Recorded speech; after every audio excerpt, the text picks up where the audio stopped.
सरकार, तुम्हारे दिल्ली दरबार आया है होरी अपने गांव से मीलों का सफर तय कर तपती दोपहर में लू के थपेड़े झेलता, इसी उम्मीद के साथ कि सरकार के दरबार में देर है अंधेर नहीं। उसकी आंखों में वही सपने हैं जो कई बरस पहले अच्छी फसल होने के बाद नाजों से पाली अपनी सयानी होती बिटिया को देखकर उसके सामने तैराए थे।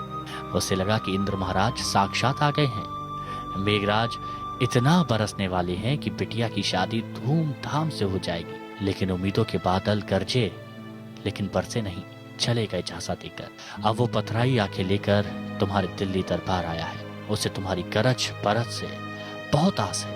तूने उसे वही ख्वाब दिखाए थे आम चुनाव से पहले कि उसे लगा था कि इस बार वो गोदान की अपनी इच्छा पूरी कर अपनी मर्जाद बचा लेगा। कहा था ना तुमने कि पिछली सरकारों को किसानों से कोई हमदर्दी नहीं है। किसान को आत्महत्या करने की नौबत ना आए, हमारे किसान को कर्ज लेना ना पड़े, साहूकार के घर जाना ना पड़े। क्या सरकार की बैंक की जिम्मेवारी नहीं है कि किसान को कर्ज दे, कम से कम ब्याज से कर्ज दे? और किसान ऐसा है पाई पाई लौटा देता। सरकार, तुम्हारे दिल्ली दरबार आया है होरी। वो बैठा है धरने पर।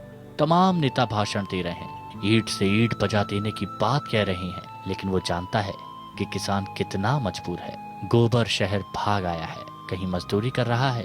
समझ नहीं आ रहा कि वो उसे कहाँ ढूंढे। जमीन रेहन चली गई, जमीन के नाम पर छोटा हिस्सा बचा है। पेट पालने भर की पैदावार करना मुश्किल हो चला है। मौसम की मार ने उसे आधा बैंक का तो आधा महाजन का कर्जदार बना दिया है। वो जानता है कि सरकार आपने 4% पर कर्ज मुहैया कराने की योजना फिर बढ़ा दी है, लेकिन आपने वक्त पर किश्तें चुकाने वाले किसानों को ही ये कर्ज देने की शर्त भी तो लगा रखी है। 4% पर तो बड़ी जोत वाले बाबू साहेब लोगों को ही कर्ज मिलेगा, जो अच्छे दाम के लिए दूर दराज की मंडी अपनी फसल ले जा सकते हैं, कोल्ड स्टोरेज में रख सकते हैं। आपकी सरकार तो अब उसे किसान भी मानने को तैयार नहीं। पटवारी की वजह से उसकी जमीन तक अभी उसके नाम नहीं चढ़ पाई है। खेतीहर मजदूर पर सरकार ने कभी तरस नहीं खाया है। गोबर और उसमें सिर्फ इतना सा फर्क बचा है कि गोबर शहर का मजदूर है तो दूसरों के खेत में मजदूरी करता है। फिर भी उसे आपसे बड़ी उम्मीदें हैं। आपने विकास की बात की थी, आपने उसे 2022 तक दोगुनी कमाई का सपना दिखाया था, लेकिन फिर आपने सुप्रीम कोर्ट में पैदावार मूल्य को 50% बढ़ाने से क्यों इनकार कर दिया था? लेकिन उसकी आस्था है, वो भगवान आपको मानता है, वो भगवान से सवाल नहीं करता। वैसे भी सवाल करना आपको पसंद नहीं है। आपने अपने सांसदों को भी तो एक बार सवाल न उठाने की नसीहत दी थी। होरी का वादा है कि उसने धर्म मर्जात से जुड़े सवालों को खुद ही जवाब दे दिया, किसी को जाहिर नहीं किया। सरकार, बहुत भोला है आपका होरी। जमींदार तो नहीं रहे, लेकिन महाजनों के राज में जीने को अब भी वो मजबूर है। सरकारी कर्मचारी, पटवारी, पुलिस, पुरोहित द्वार पर किसी के सत्कार में कभी कमी नहीं रखता, भले ही धनिया पड़ोस से मांग कर लाती हो। लेकिन सरकार जानते हैं वो बहुत अकेला है। दिखने तो जंतर मंतर से लेकर जिलों के मुख्यालयों पर होरियों की भीड़ नजर आती है, लेकिन है वो निपट अकेला। वो लड़ने नहीं आया अन्नदाता, वो मांगने आया है अन्नदाता। याद है तूने ही तो उसे अन्नदाता कहा था एक बार। सरकार, तुम्हारे दिल्ली दरबार आया है तुम्हारा अन्नदाता होरी, लेकिन कभी पूछा कि पेट भर अन्न खाए उसे कितने महीने हो गए? जब कभी ठाकुर या बामन टोले में बेटी की शादी में पांत के आखिर में उसे दोने पत्तल में पेट भर जीमने का मौका मिलता है, तब वो छक कर खाता है, दूसरों के लिए अनाज उगाता है, कभी अधिया तो कभी बटाई पर तो कभी मजदूरी कर।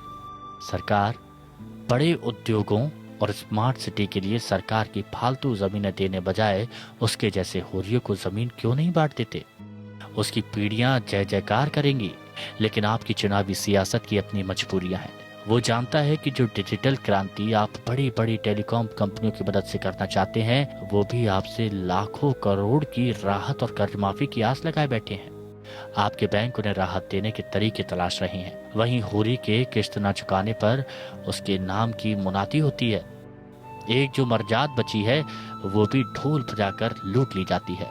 मुल्क के कुल कर्ज का चौथा हिस्सा दबाए बैठे दर्जन भर भेड़ियों के नामों का खुलासा करने से सुप्रीम कोर्ट में आपकी सरकार ने ही इनकार कर दिया था। गांव के कर्जदारों में होरी का नाम चौपाल पर ही टांग दिया गया है। गरीब की बिटिया की शादी में एक ये भी तो रोड़ा है।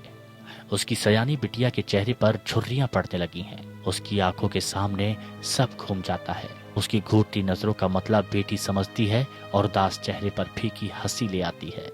इसलिए वो अब सड़क पर उतर आया है। मार, लाठी, गोली सब खाने को तैयार है। नेताओं के उकसावे में भी आने को तैयार है। लेकिन वो जानता नहीं कि सत्ता का खेल बहुत अलग होता है। किसान आंदोलन के अगुआ बटे हुए हैं, कोई ताकतवर चेहरा नहीं। होरी के नेता आपका इशारा या आश्वासन पाकर आंदोलन को रोकने के तैयार हो जाएंगे। कह दिया जाएगा कि सरकार तुम्हारे लिए भगवान से ज्यादा करने का मन बना चुके हैं। आंदोलन टूट जाएगा, होरी बिखर जाएंगे, लौट जाएंगे अपने अपने गांव और एक बार फिर मजदूरी और चिंता से मौत की शैया पर सो जाएगा। रोती धनिया को फिर कहेगा, रो मत धनिया, अब कब तक जलाएगी, सब दुर्दशा तो हो गई, अब मरने दे। इस बार उसके सपने को मरने मत देना। आपने कहा था ना कि आप दूसरे प्रधानमंत्रियों की तरह वक्त पूरा करने नहीं आए हैं, कुछ करने आए हैं। जननायक बनिए प्रधानमंत्री जी, जन आकांक्षाओं को पूरा करिए। अंशुमन त्रिपाठी, APN।